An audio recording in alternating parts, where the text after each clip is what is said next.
दोस्तों, bank account freeze और unfreeze से रिलेटेड गवर्नमेंट ने नए रूल्स बनाए हैं, जिनको एसओपी के रूप में गवर्नमेंट ने अपने हर डिपार्टमेंट को फॉरवर्ड किया है। आगे उनको बताया गया है कि किस तरीके से बैंक अकाउंट को फ्रीज किया जाए और अनफ्रीज किया जाए। ये एक यूनिफॉर्म एसओपी है जिसमें अलग अलग जगह के लोगों को या अलग अलग जगह के जो डिपार्टमेंट्स हैं, साइबर सेल है, बैंक है, उनको निर्देश दिया गया है कि अब एक यूनिफॉर्म एसओपी है कि आपको उसको ही फॉलो करना है और बैंक अकाउंट अनफ्रीजिंग और बैंक अकाउंट फ्रीजिंग से रिलेटेड केसेस। अब इस एसओपी में बैंक की क्या ड्यूटी बनाई गई है, आज हम इस वीडियो में इसी टॉपिक पर डिस्कस करेंगे। आज हम ये जानेंगे कि बैंक अकाउंट फ्रीज और बैंक अकाउंट अनफ्रीज अगर किसी का होता है तो बैंक की उसमें क्या ड्यूटी रहती है, क्या बैंक का उसमें रोल रहता है, बैंक को क्या क्या करना होता है, और अगर बैंक उस चीज को फॉलो नहीं करता है तो आखिर उसके ऊपर हम क्या एक्शन ले सकते हैं। नमस्कार दोस्तों, मैं हूं एडवोकेट आयुष्कर और आप देख रहे हैं अपना YouTube channel online legal centre. Bank account freeze और साइबर क्राइम से रिलेटेड और इन्फॉर्मेटिव वीडियोस देखने के लिए आप हमारी प्लेलिस्ट पर भी विजिट कर सकते हैं। तो चलिए बिना देर करे टॉपिक को शुरू करते हैं। दोस्तों, बैंक अकाउंट फ्रीज आज की डेट में बहुत ही बर्निंग टॉपिक है।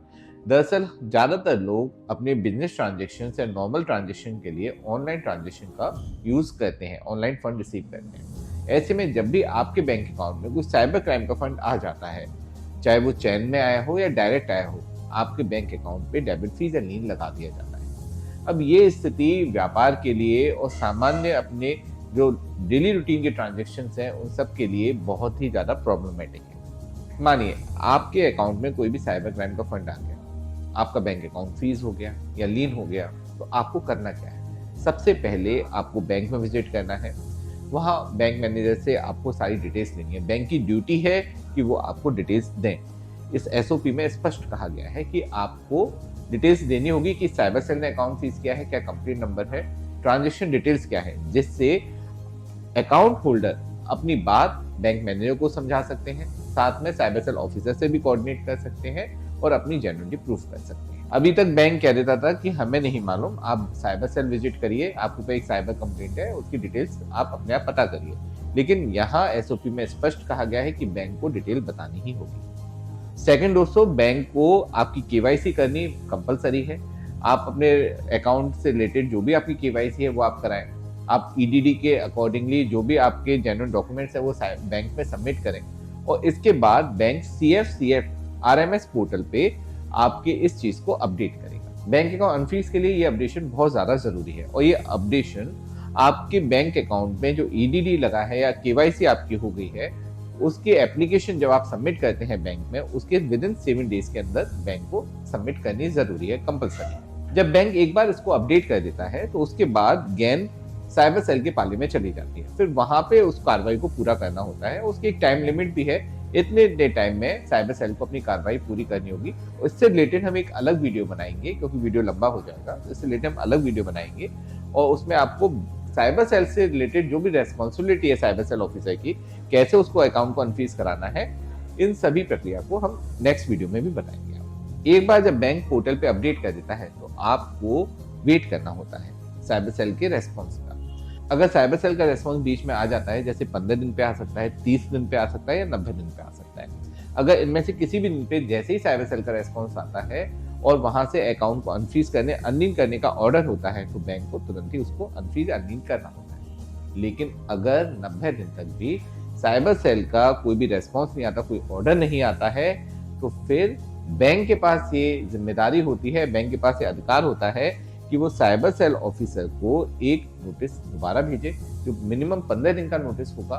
और इस नोटिस के अकॉर्डिंगली अगर साइबर सेल ऑफिसर फिर भी रेस्पॉन्स नहीं देते हैं, तो फिर बैंक उस अकाउंट पे से जो लीन है उसको रिमूव करे या अकाउंट के होल्ड को हटाए। इसके साथ पूरे अकाउंट को डेबिट फीस को रिमूव किया जा सकता है, यानी अकाउंट अनफ्रीज किया जा सकता है। अब दोस्तों, मेन पॉइंट आता है कि बैंक अगर आपके जो प्रक्रिया है इसको पूरा करने से मना ही कर दे, वो कहे कि था हमें ईडीडी नहीं करना, हम आपकी केवाईसी भी नहीं करेंगे, आप साइबर सेल से ही कोऑर्डिनेट करें, या फिर आपके फेवर में वो पोर्टल पे अपडेट भी नहीं करते हैं आपके केस को और 90 दिन बाद भी आपके फेवर में नोटिस साइबर सेल को इशू नहीं करते हैं, तो ऐसा क्या बैंक कर सकता है?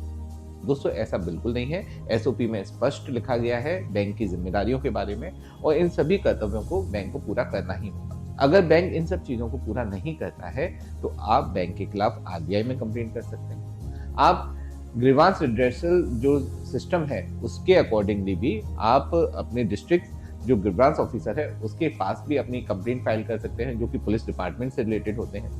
या फिर आप सीधे कोर्ट में जा सकते हैं, आप मजिस्ट्रेट कोर्ट में भी एप्लीकेशन फाइल कर सकते हैं 497/503 BNS में, या फिर आप हाई कोर्ट में रिट फाइल कर सकते हैं। यहाँ बस एक चीज का ध्यान रखिए, अगर आपके पास सारे एविडेंस है कि आपने बैंक से इसके बारे में कहा है और बैंक ने अपनी ड्यूटी नहीं पूरी करी है, तो ऐसे में आपका केस मजबूत होता है और आपको फिर एंड में रिलीफ मिलना जरूरी है और आपको 100% रिलीफ मिलेगा ही मिलेगा। दोस्तों, एसओपी का स्पष्ट उद्देश्य है कि किसी भी व्यक्ति के संग जो क्राइम हुआ है उसमें उसके पैसे को सेव किया जाए और साथ ही साथ जिस अकाउंट में फंड गया है उन अकाउंट होल्डर के राइट्स को भी प्रोटेक्ट किया जाए। ऐसे ही किसी के बैंक अकाउंट को फ्रीज या लीन न किया जाए जो इनोसेंट लोग हैं और जिनके चैन में अकाउंट फ्रीज या लीन हो रहे हैं। साथ ही साथ में अगर कोई फेक साइबर कंप्लेंट फाइल करता है या फिर मैनिपुलेटेड कंप्लेंट है तो ऐसी स्थिति में भी अकाउंट होल्डर के ऊपर कोई भी एक्शन ना हो, उसके अकाउंट्स को फ्रीज ना किया जाए। साथ में जब पोर्टल पे इसको पुश किया जाता है साइबर सेल या बैंक के द्वारा,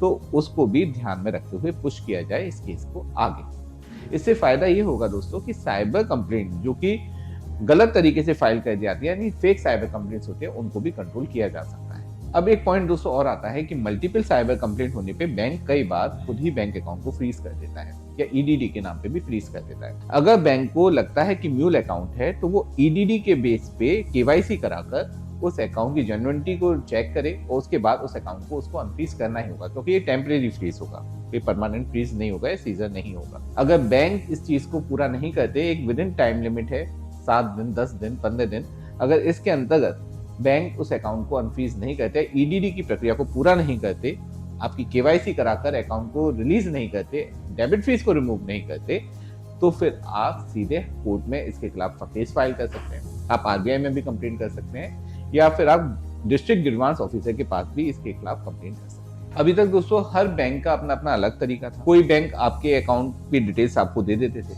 कोई बैंक नहीं देते थे। कोई बैंक ईडीडी के अकॉर्डिंगली आपकी केवाईसी कराते थे, कोई बैंक नहीं कराते थे।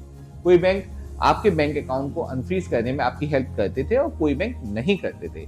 एक यूनिफॉर्म कोई भी इसमें एसओपी नहीं थी, लेकिन इस एसओपी के द्वारा जो गवर्नमेंट ने 2 जनवरी 2026 को लाई है, इस एसओपी के द्वारा अब एक यूनिफॉर्म एसओपी बना दी गई है, यूनिफॉर्म नियम बना दिया गया है और बैंक को उसको फॉलो करना कंपलसरी है। फिर भी दोस्तों इस एसओपी को अभी फॉलो कराने में या करने में बहुत ज़्यादा एफर्ट्स की और बहुत ज़्यादा स्ट्रिक्टनेस की ज़रूरत है, क्योंकि बैंक इतनी आसानी से इन सब चीज़ों को फॉलो करने वाले तो नहीं है। जो प्रैक्टिकल बात है वो यही है, लेकिन उम्मीद है कि इस एसओपी से एक दिशा मिली है और आगे चल के बैंक अकाउंट फ्रीज से रिलेटेड जो परेशानियां लोगों को फेस हो रही थी वो होना कम हो जाएगा। दोस्तों इस टॉपिक से रिलेटेड अभी और वीडियोस भी आने वाले हैं, इनमें हम आपको ये बताएंगे कि कैसे अपने बैंक अकाउंट को अनफ्रीज कराना है, साथ ही साथ में पुलिस की क्या ड्यूटी है इससे रिलेटेड, और आगे एसओपीज में भी क्या क्या इश्यूज आने वाले हैं। तो वीडियो बहुत ही इंटरेस्टिंग होंगे आगे के भी, तो उनको भी आप जरूर देखिएगा जिससे आपको नॉलेज आगे भी हो पाए।